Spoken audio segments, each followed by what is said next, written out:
Hi hello, আমরা এসেছি মন্দারমণি। এখন এই মুহূর্তে আমরা সি বিচে দাঁড়িয়ে আছি,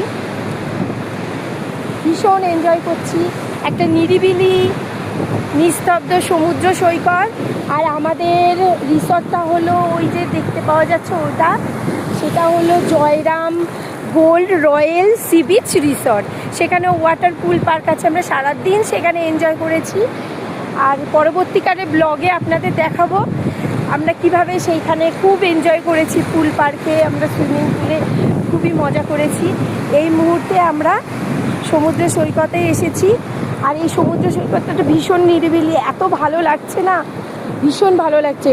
সমুদ্রের ঢেউটা অনেকটা কাছে চলে এসছে, প্রায় পার পর্যন্ত চলে এসেছে। যখন দুপুরবেলা স্নান করি তখন ওই পর্যন্ত ছিল ঢেউটা, এখন এইখানে চলে এসেছে ঢেউটা, দেখুন। আর ওই দেখো ডগি একখানা দৌড়াচ্ছে, ও স্নান করতে এসছে সমুদ্রে। কি সুন্দর, সো সুইট।